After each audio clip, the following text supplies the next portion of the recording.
Good evening, everyone. It's 7:02 and we're going to get started with our meeting. If you can, please rise for the Pledge of Allegiance.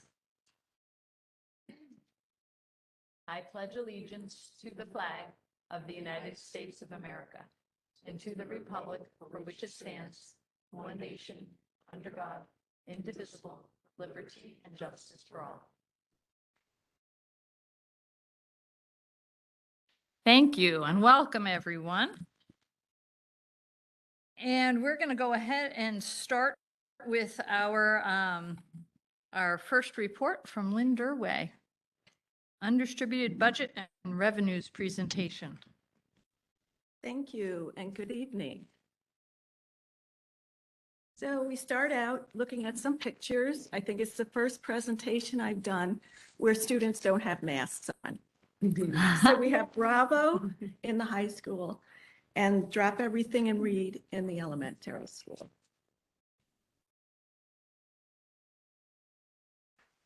So as a reminder, these are our goals: empowering all the Lake George Central School District with personalized opportunities that empower all students to be lifelong learners, leaders, and global citizens. These are the three main categories of the budget. We've already reviewed the instructional budget, the largest portion, as well as the non-instructional. Tonight, we'll be looking at the undistributed portion, which is about 34%.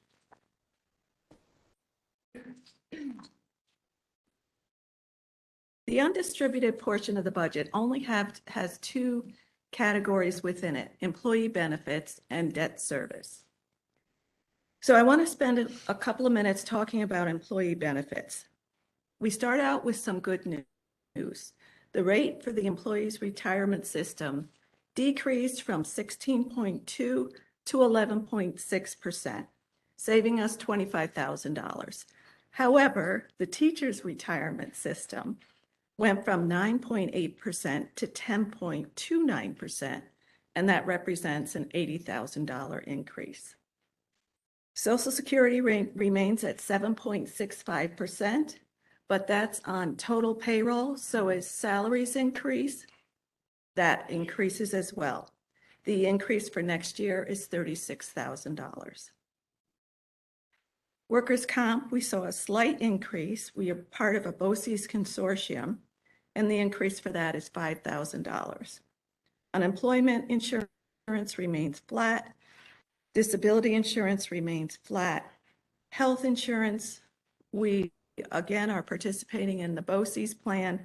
The plans increase 4.4% for next year, representing an increase of $91,800.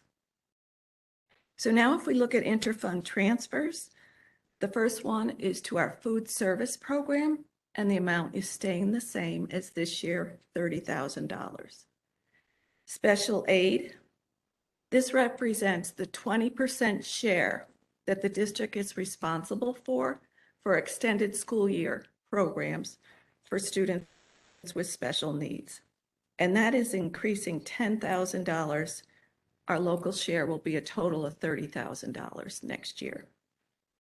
The debt service payments are for our 3 capital construction bonds and our bus ban. Total amount for next year is $963,000, and it's a reduction of about $21,000. And for the first time ever, we're going to transfer $100,000 to the capital fund for a capital outlay project. And this is to cover part of our HVAC project. And I neglected to mention on the last slide, there is a link that will take you to a detailed attachment that gives you all those figures I was speaking of. So now if we look at estimated revenues, again, there's a detailed attachment, but I'll start by talking about the property tax, and in a minute we'll look at the tax cap calculation.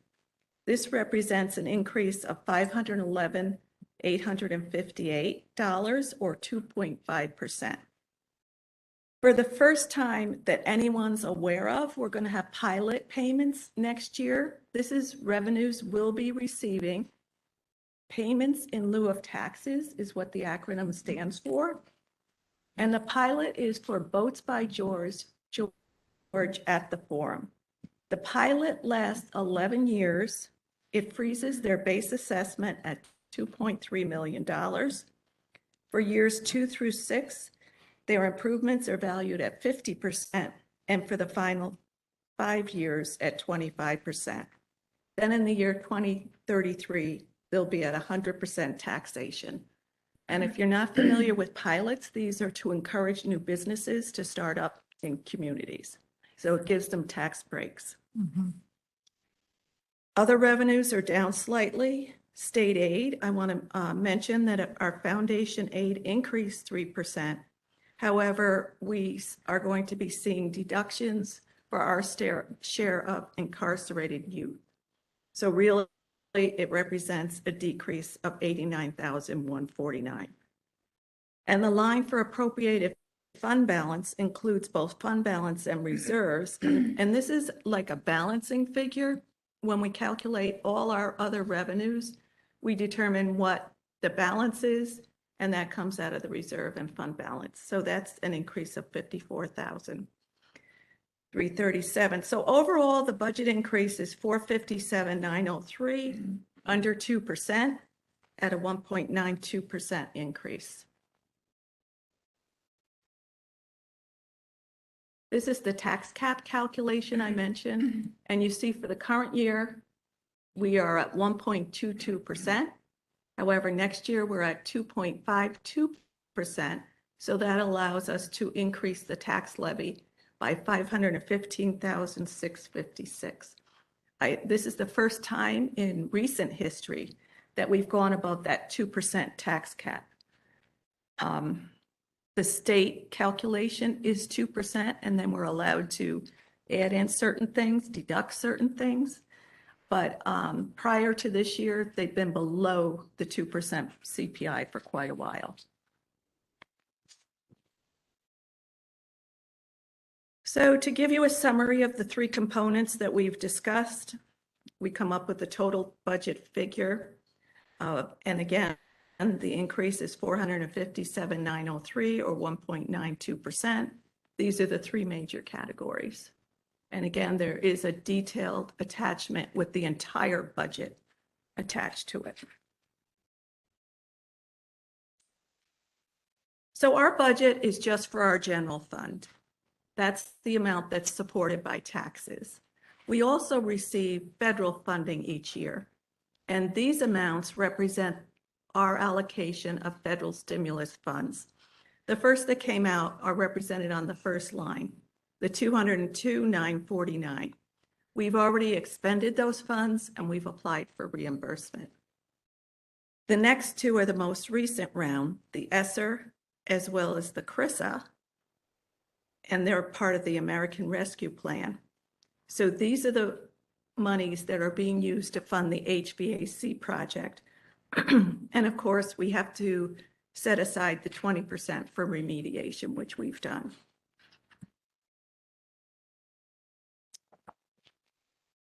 So we're down to the wire on our budget calendar. The hearing is going to be, excuse me, May 3rd in the auditorium at 7 o'clock. The newsletter will be arriving in people's homes about that time or shortly after. And then the budget vote and annual meeting is on May 17th in the gym, 9 a.m. to 8 p.m.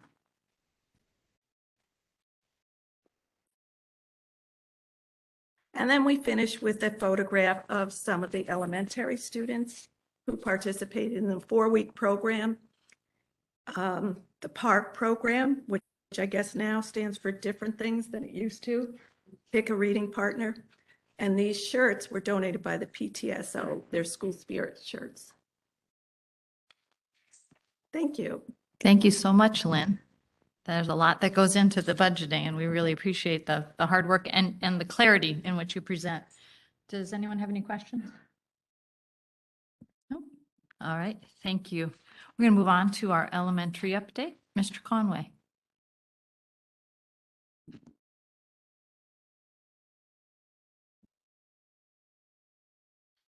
Okay, good evening, everybody, and I'm going to start off just with a little mention about our science fair, which was a real big success on the 6th. And I want to thank Katie and Janine for being there. I didn't get a chance to, and Marianne was there as well. I didn't even get a chance to see all of you, but I know you were there. And the event was our K-6 students presenting their projects. We also had the high school VEX team, so thanks, Mr. Picosa, for sending that crew down. That was a special part of the night as well for our students.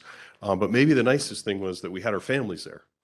And it was a great return, hosting a big event and that sense of community in the building. So thank you for being there. And I did want to note that it was one of the action teams from our cabinet that organizes that event, and puts that on, and they involve students in the planning. So it was a big success.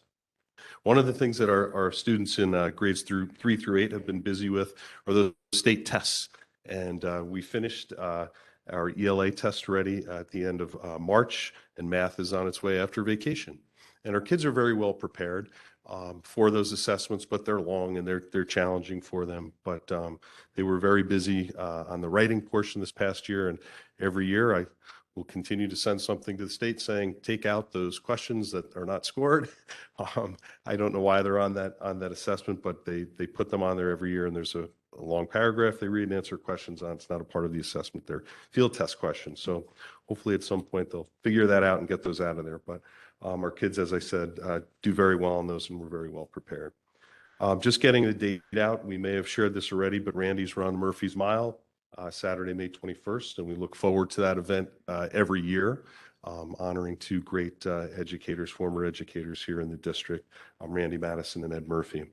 And then finally, we announced our STEM camp, which will be in conjunction with our first week of our Jumpstart program.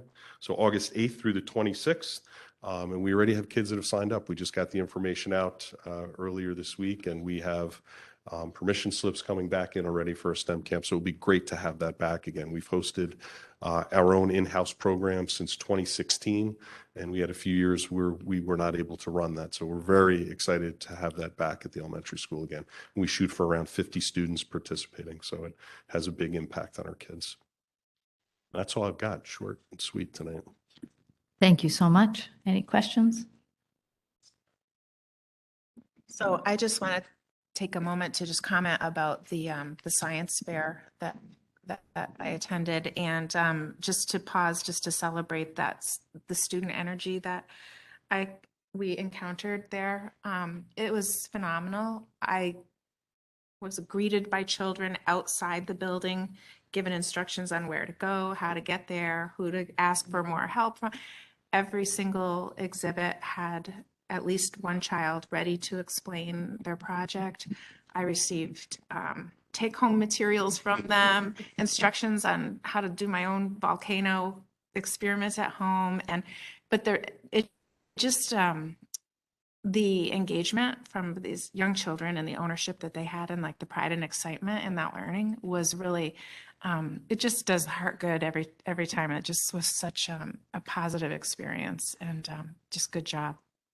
Thank you. And Mr. Kokoza up for the secondary report. Yes, Marianne, I share that same excitement, especially for as the project was created in the household. And what it did to our kitchen. So a bunch of very quick updates. Spring sports are up and running, and our student athletes at the junior senior high school are out and about on our athletic fields.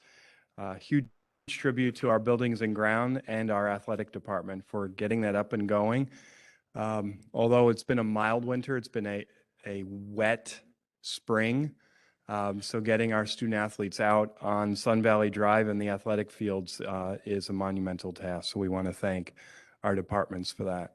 A lot of transition activities are going to begin with our sixth graders as they transition from the elementary school up to the high school. It starts right when we get back from spring break.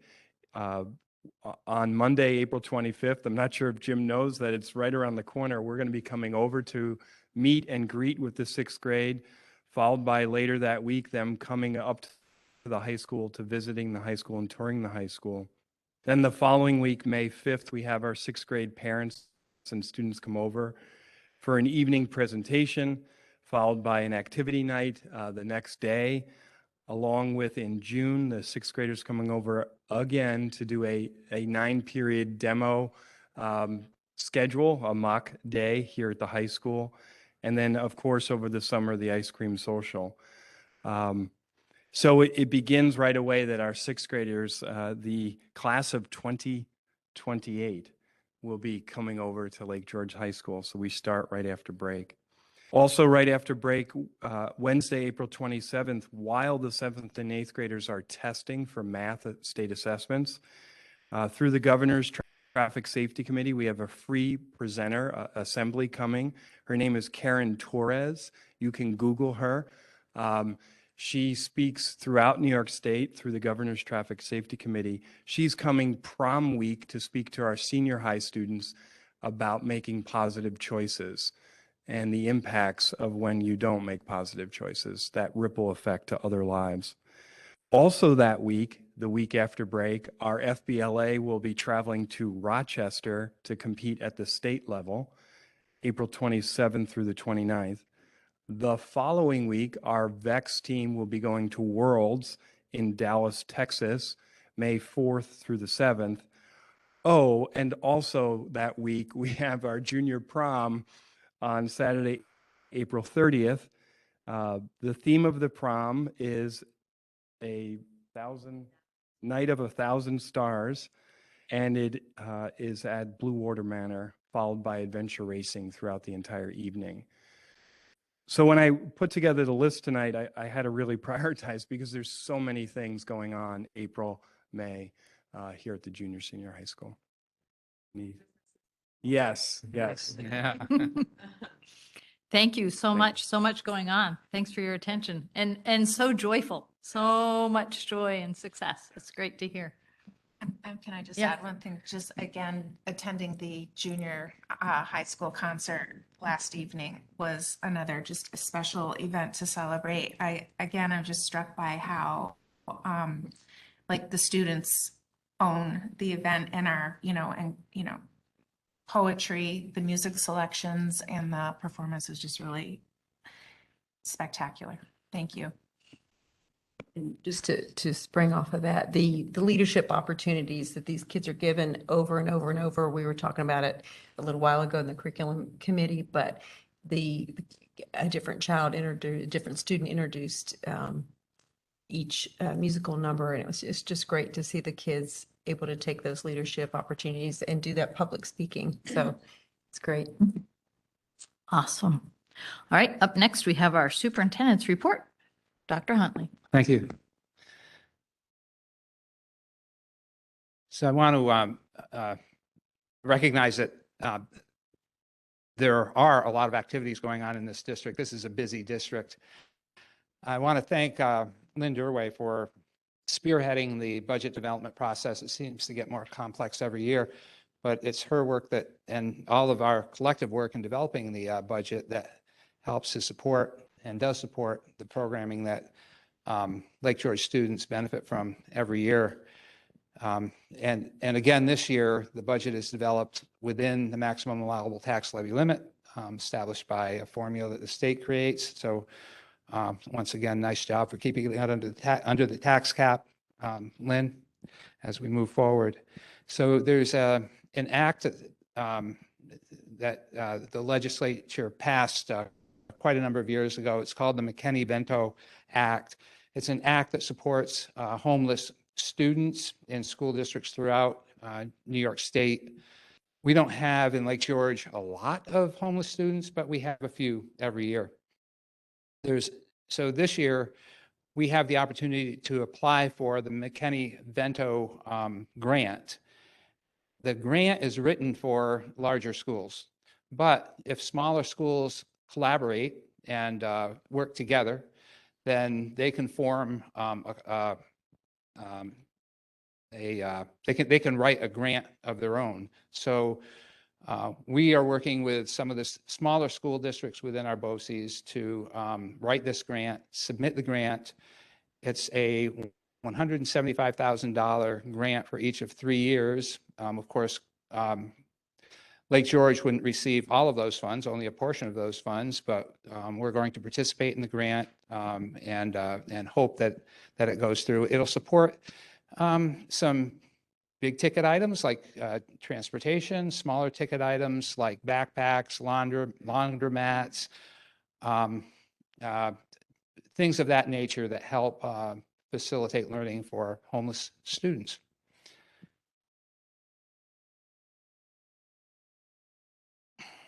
I'm pleased to report that today was the first day for the transition plan development.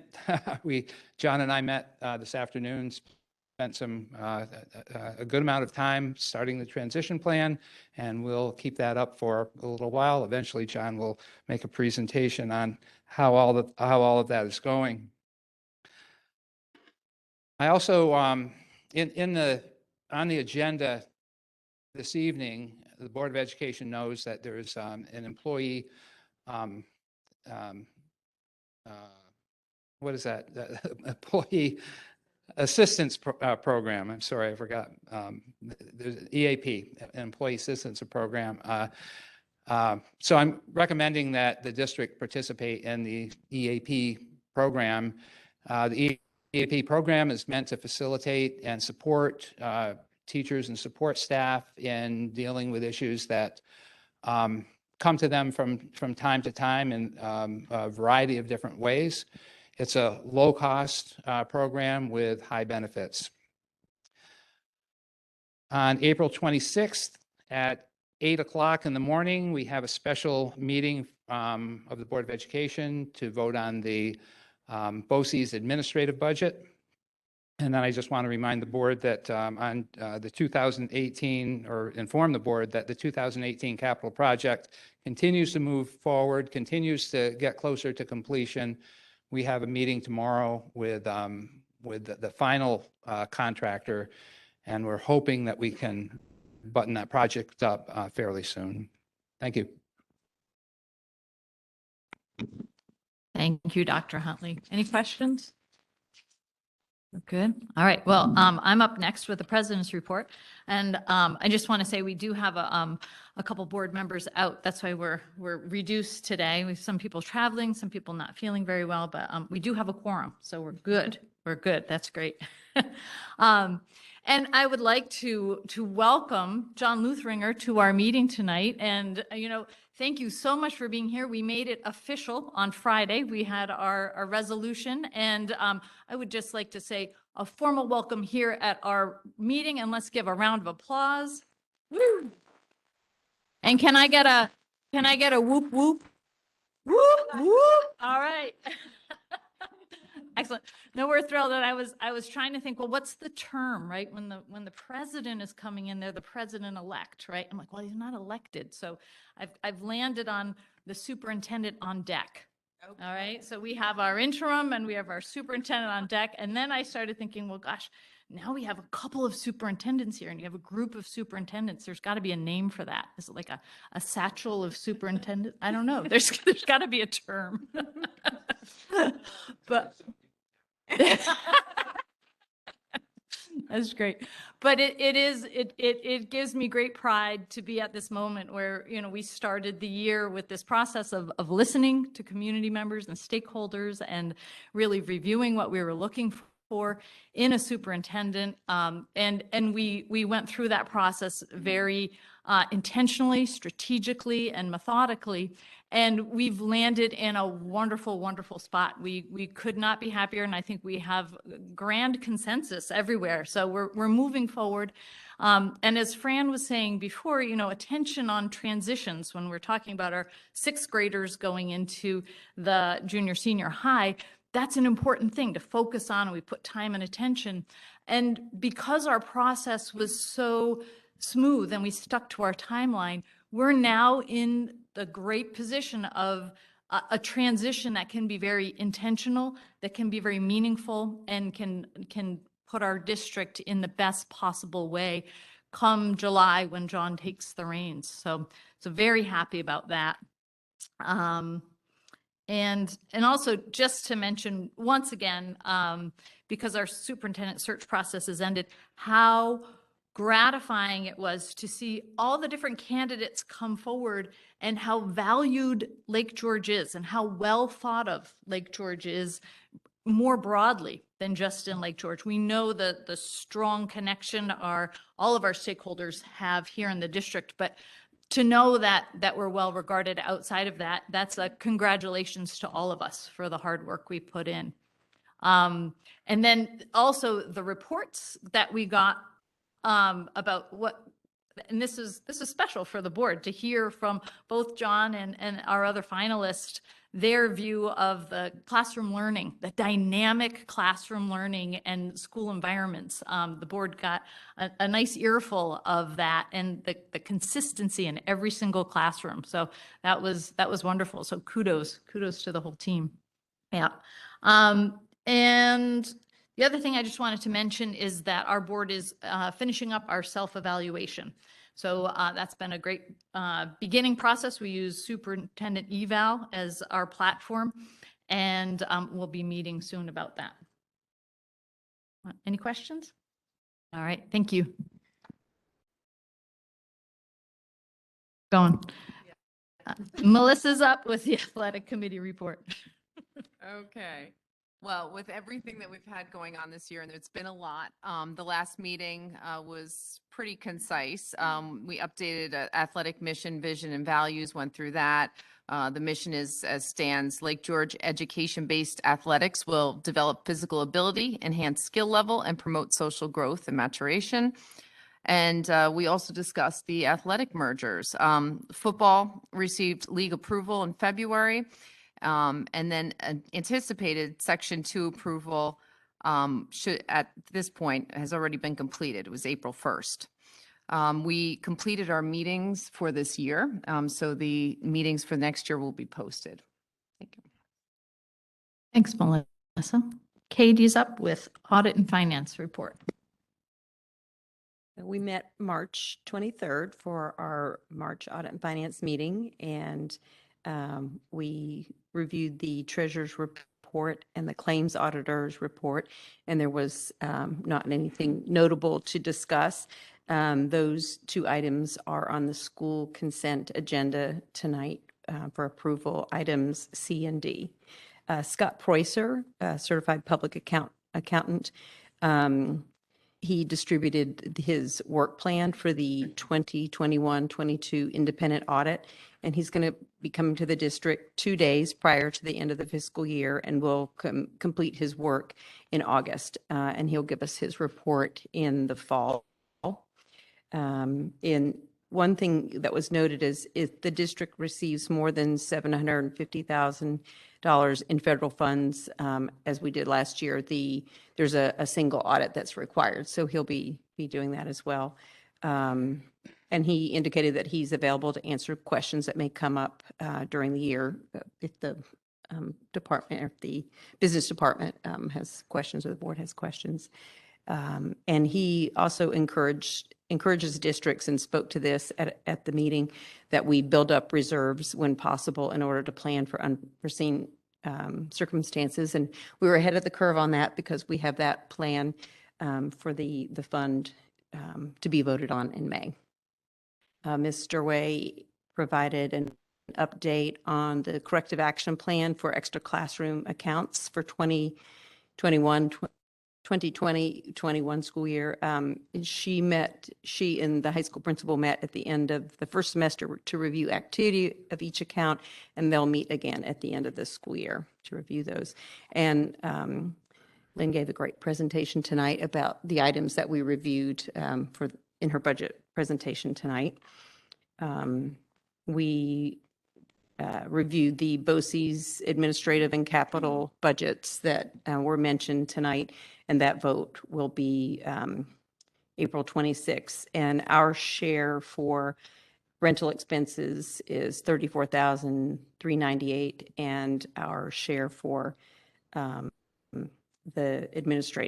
BOCES administrative budget is $97,180. And the final item is that the Administrative Association negotiations went well, and those are on the, I'm not sure which item it is tonight on our agenda. Yeah. What's that word? Thanks, Katie. Do we have any questions? All right, next up is policy report with Mary Ann. Thank you. We have got 5 policies up for second read this evening, and those were reviewed at last month's board meeting. Included in my report tonight are the minutes from our last policy committee meeting, which was on March 28th. And I would just ask you if you, I don't know if it was seen or not, but in the minutes, there was a recommendation for an Erie One update policy. Student gender identity was recommended to first read, but that's actually not up here for first read this evening. We pulled it back when we realized that the Erie One update did not include some language from our current gender identity policy. So we just pulled it back for further review. And there was we discovered that when a thoughtful community member asked a question that caused me to go looking into our manual a little more deeply. So thank you. So, and let's see, the policies that we do have up for first read. One of them is 5661 wellness policy. This is a policy that is updated and audited annually. There was a triennial assessment completed, and in which there were some areas in regard to nutrition education that were identified as, potentially could be improved. The Health, Wellness, and School Safety Committee addressed those issues, made suggested revisions, and then it came before the policy committee, and now we looked at it together, and now it's here to the board. So that's up for first read this evening. We have 2 items up for first read from our routine Lake George manual policy review. One of them is, sorry, I don't have my glasses on here. I've got it, thanks. 2330 compensation and expenses. And the other one is 3110 media, municipal governments, senior citizens. And those we reviewed electronically. They're just a minor wordsmithing adjustments there. And then there was an Erie One update, 6160, professional growth and staff development. And the Erie One revision suggestions reflect simply alignment of current professional growth and staff development practices, and updating, aligning it with current terminology use. And I think some items were also removed because they are located in other policies, just to avoid unnecessary duplication of information. So those are the 4 policies up for first read this evening. And then the last item, just to give an update on our the DEI policy, otherwise known as our student-centered learning environment policy. The policy committee does have a draft, which was shared out with the ad hoc committee on March 23rd, along with a consensus survey and just a process update. That survey has been submitted as of April 6th, and our next steps, the policy committee will be looking to communicate with any individual who was seeking further resolution, and we'll, be fine-tuning and tweaking that draft. When that's completed, we'll send the policy to first read. That's it. Thank you, Mary Ann. All right, so our first public comment period is upon us, and I just wanted to give a reminder. We welcome public comment. This first session is for items that are on our agenda. We will have a second session for the anything that anyone wants to bring forward. We welcome public comments. I think that there was some misunderstanding because I heard some rumors that you have to submit comments ahead of time. That's not true. You can come right here now and bring something forward. We do ask folks to sign up just so that we can get back to you if we want to elaborate, if you ended up with a question or if you wanted more information. We may not be able to answer any questions here. If there's a simple thing, clarification point that somebody at the board table can speak to, we will. But otherwise, we just ask that you come up, you speak your comments and any questions, and then you sit down. And if we can have a quick clarification, we will. If not, we will definitely get back to you. And if you didn't get a chance to sign up, we'll catch up with you for your contact information. Did I miss anything? All right, so we have on our list here, Lisa Doster.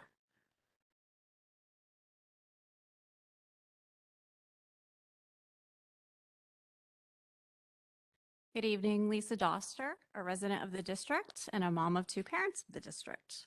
Can we get some feedback on the survey? How many people replied, or do you not have that information for the DEI policy?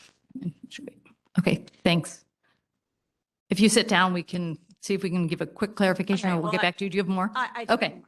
I would like to call to challenge the ethics of our current Board of Education under Lake George Central School District Policy 1120 and New York Education Law 2102 as listed at the bottom of the Lake George Central School District Policy 1120. A district officer must be a resident based upon New York Education Law 2102.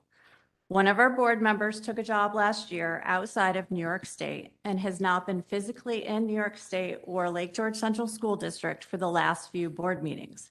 Working outside of New York State creates a challenge to Lake George Central School District's required residency of a board member. This is a conflict and requires resolution and resignation of the district officer in a timely fashion to meet our current open positions for Board of Elections for 2022 to true residents of the district. If we can't follow a policy or the education law for our board members as residents, then please tell me how we can keep writing and bringing forth new policies like the new student gender identity policy that was initially listed on the agenda for this evening, that was misleading, conflicting information to New York State law and creates ambiguity and confusion. Thank you. Thank you. I can just, because I'm pretty sure you're speaking about me, I do have a job in another state and I can attest that I am a legal resident here in Lake George and I do travel for work. So I can clarify that point. Lisa, with regard to this survey, I do have, the survey is completed. I don't have, I didn't have a document to share here tonight, but I can put one together with regard to that. Yeah. Or next month, it'll be on my policy report. You good? Okay, next up, we have Mike Gates.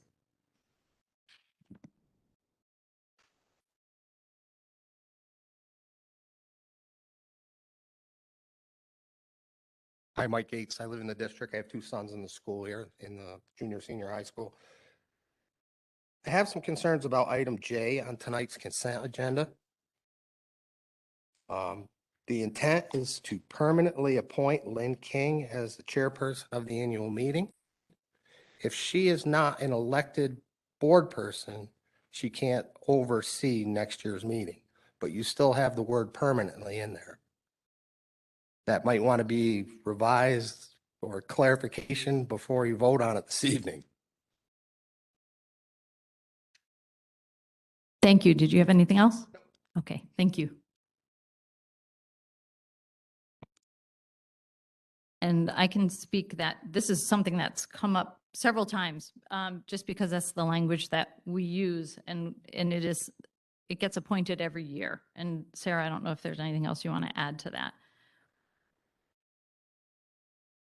Essentially what the permanent chairperson is they call the budget, they open the polls, and then they close the polls. And then at the end, when everything is counted, they announce the results. That's their only sole duty. And the reason why Lynn was chosen was because she's a retiring board member, and that's one of her last official acts to do as a board member. Thanks. It's just the 1 year. It's just the, yeah. We did. You have any more public comment that has to do with agenda items? All right, moving on. We have our school business consent agenda. So I recommend to the Board of Education that be it resolved that the Board of Education of the Lake George Central School District hereby approves the school business consent agenda items A through L, which includes the minutes of the March 8th and April 8th meetings, recommendations on the Committee on Special Education, the Treasurer's Report, the Claims Auditor Report. Also to establish Friday, July 1 at 8 o'clock in the morning as the reorganizational meeting and the July regular board meeting. Also to declare June 20th as Juneteenth as a district holiday. It already is, just verifies it and acts on it. To accept a gift in the amount of $500 from ExxonMobil Educational Alliance for the high school math and science program. Also, the sleigh style student desks that went to auction, recommend that the board accept the highest bidder of $25 for those sleigh desks that were obsolete for the district. We're also declaring other property as surplus, and I'm recommending that the board do that. Also have a motion to appoint Lynn King as the permanent chairperson of the annual meeting and the inspectors to roster the Board of Education registration for the annual meeting on May 17th as listed on the agenda.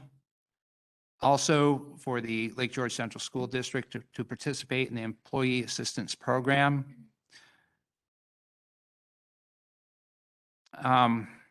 And also to consider and act on the policies as recommended in the on the agenda. So moved. Second? We have a motion and a second. All those in favor? Aye. Any opposed? Motion carried. The board is being asked to approve the proposed 2022-23 budget in the amount of $24,367,652, together with the bus proposition and the proposition to establish a $10 million capital reserve fund. Additionally, the resolution authorizes the budget and propositions to be presented to the voters of the district to be voted upon at the annual meeting on May 17th during the hours of 9 a.m. to 8 p.m. The location of the vote will be at the Lake George Elementary School. So moved. Second. All those in favor? Aye. Aye. Any opposed? Motion carried. Thank you. The board is asked to approve the property tax report card for 2022-23. Upon the board's approval, the property tax report card will be submitted to the state education as required. That's my recommendation. So moved. Second. All those in favor? Aye. Aye. None opposed? Motion carried. The Lake George Interact Club has graciously donated the funds to purchase a buddy bench for the elementary Lighthouse Team Initiative. One bench donated to the Interact Club will be placed at the elementary school. It's my recommendation that the Board of Education accepts the donation with many thanks to the students who participated in the Interact Club. So moved. Second. All those in favor? Aye. Aye. Motion carried. And a great thanks to the students in the Interact Club. That's marvelous. So the Utica National Insurance Group has selected Lake George Central School District as a recipient of an award for the Safety Excellence Program for 2022. The award is in the amount of $500. It's my recommendation that the board approve the receipt of this award, and congratulations to the district and everyone in the district that participates to create the environment in which this award is based. Excellent. Second. All those in favor? Aye. Aye. Motion carried. All right, next up, we have our faculty staff recognitions. Resignation, and no, resignation consent agenda. It says recognition on the major title. Recognizing the We're doing it all. As recommended by the superintendent, be it resolved that the Board of Education of the Lake George Central School District, for the purposes of retirement, hereby accepts the resignation of Carmen Ross, Julie Gilman, Ethel Beatty, Marianne Dunbar, Matthew Seacard. Second. We have a motion and a second. All those in favor? Aye. Any opposed? Motion is carried. And I would like to thank Carmen, Julie, Ethel, Marianne, and Matthew for your service to Lake George. And let's give a hand.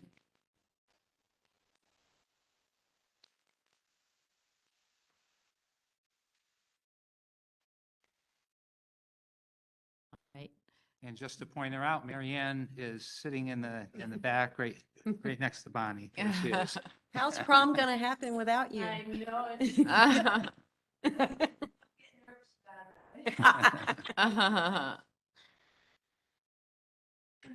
All right. Next up is tenure recommendations.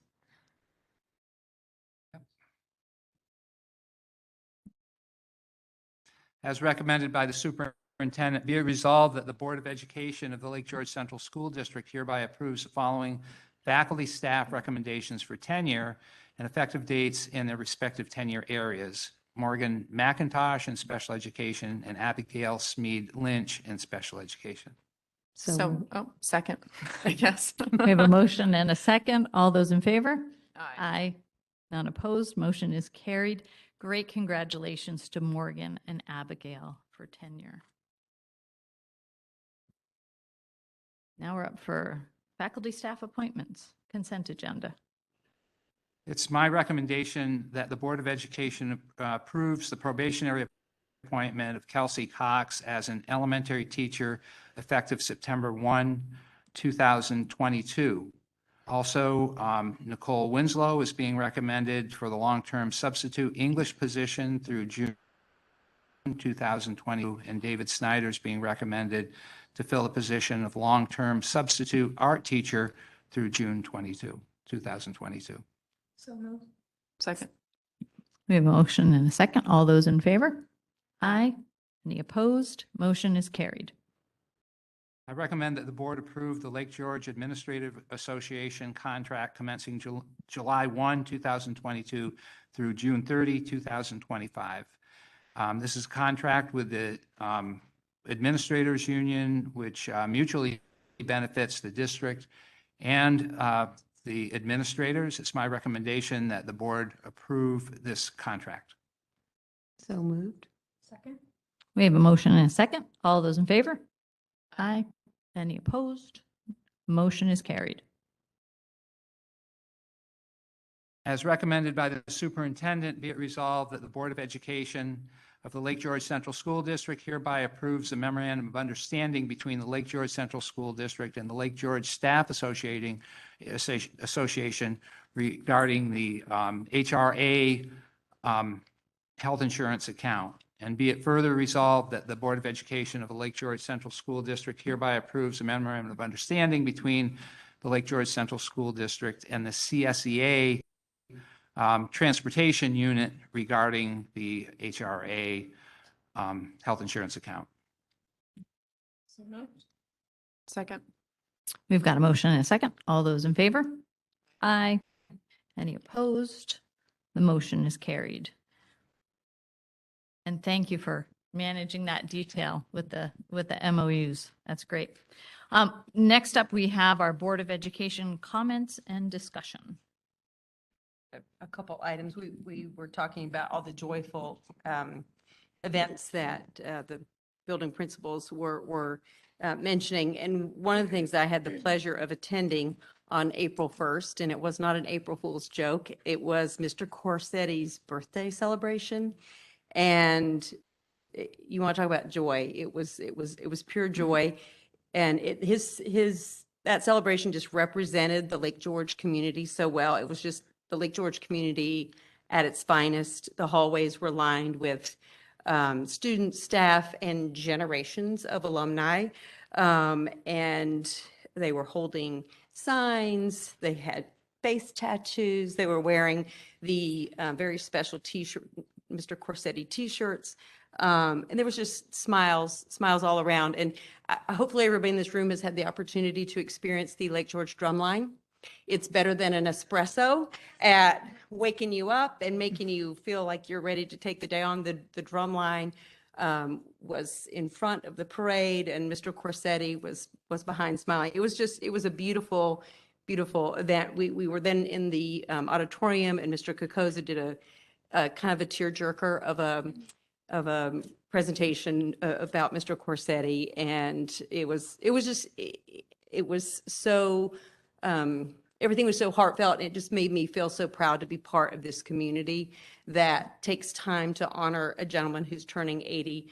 And I mean, he is the essence of our CREATE values. He was CREATE before we even created the CREATE values. So that was really, really awesome. And then the next day I went to the alumni basketball tournament, which had been on pause for a little while.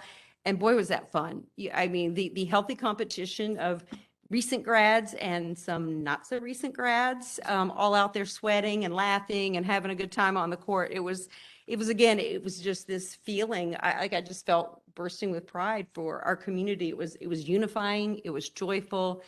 It was just great to be together and see everybody having that fun together. So, so we've had a lot to celebrate tonight going on, with our kids and our greater community participation at the school. So makes me feel proud to be part of the district and part of the work of the district. So thanks to everybody. Thanks, Katie. Yeah, you're welcome. One thing, I had three things that I just wanted to mention. One, to go back to Mr. Gates's question about the permanent chairperson. I think is the word permanent chairperson, since it's sort of like a misnomer for that. Is there It's the title for the person. That's just the title. It's the Okay. title, and it's each election, one person is appointed. It could be a community member, it could be a board member. So even though you hear permanent, it's permanent for that particular event. Okay, thanks for clarifying it. Because I knew that was what the word itself was like misleading a little bit. So then I just wanted to reiterate, Tricia, you already mentioned about just public comment. And, I too had heard from somebody that there were people in the community who were concerned that the policy language around public comment, it was being interpreted as you couldn't ask a question unless you had submitted something in writing a week in advance. And I just feel like I cannot, if there's anything that we have, it's like that would be the opposite of anything we've ever tried to express. Anyone can ask any question anytime, and they will receive guidance if it's, to find the path that's most helpful. But anyone can show up at any board meeting and ask a question. And I just, I had this thought that, I went back and looked at the policy, and I almost wonder if we should bring it back to policy committee and just state that in the policy. And we, and I think we should consider it, because if anything, language lends itself to misinterpretation that feels like it's closing off an invitation or a welcome to communicate, then we should address it, because that's very troubling. So I just want to make that really clear. And then lastly, I had a community member ask me a question that just was, and it just really made me start to think about when people come to a public board meeting and ask a question, And, we try to avoid this back and forth of question and answers during that session. And we say, have a seat. If we can answer on the spot, we will, but if we can't, we'll get back to you. But this community member said, if someone asks a public question, couldn't you provide an answer, a public answer? Whether it's that, maybe it's not that night, but, you might email an individual after the board meeting, but then maybe other people think that's a question that I would like the answer to. So I just want us to think about that. And I'm trying to think of, I think we can do better, actually. I think if someone asks a question in public, there should be a way to, maybe at the follow-up meeting, we keep track of those questions and we provide answers at the follow-up board meeting, or we attach them to the minutes. I'm not sure what. Especially if it's a lot of the same kind of question, we can group it together and provide an answer. But, time is a consideration as well. So we do have a business to conduct also. And just clarification, I did hear a couple of things that, they want to bring back open meetings. This is an open meeting, everybody. We're conducting our business in the public, and that is in accordance with open meetings law. Whenever there's a quorum of board members, we do have to make that meeting known. We do have to make it public. So there's a misinterpretation about what an open meeting is, and I just wanted to clarify that for everybody. Email. I just want to give a shout out once again to Lake George. We're having more questions and we're having a lot of interest. We have an election coming up and we have 3 seats on the board that are up for election. And we have a lot of people interested. And that is something to celebrate. That is something that is unique about Lake George, this richness of interest in education. And I just want to let everyone know, let our board know, let our community know that every single person here is here for the right reasons. This does not have to be some kind of a tug of war over our students. We all can work together to come up with the best situation as a community in public education. And I welcome anyone who's running for the board to, come talk to me, find out, what it's like to be on the board. I'm happy to chat with anyone. And please, as we go forward with the campaign, to keep that in mind, that we want to run a community-friendly campaign because it's all for good reasons. It's all for the sake of our children. And we want to be those role models. Thanks. All right, so next up is our second public. Have another public? Anybody want to say anything?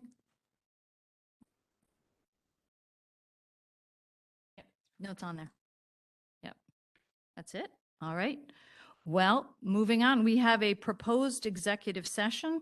The Board of Education of Lake George Central School District proposes entering into an executive session to discuss personnel matters pertaining to 5 particular people in the district. So Second. We have a motion. We have a second. All those in favor?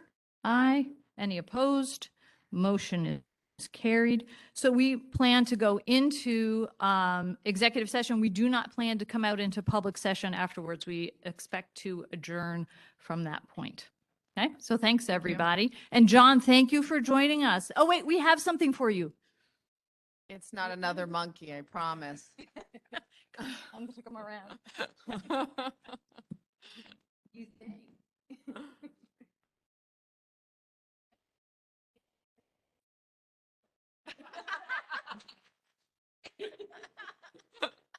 Doug's like, what about me? Come on.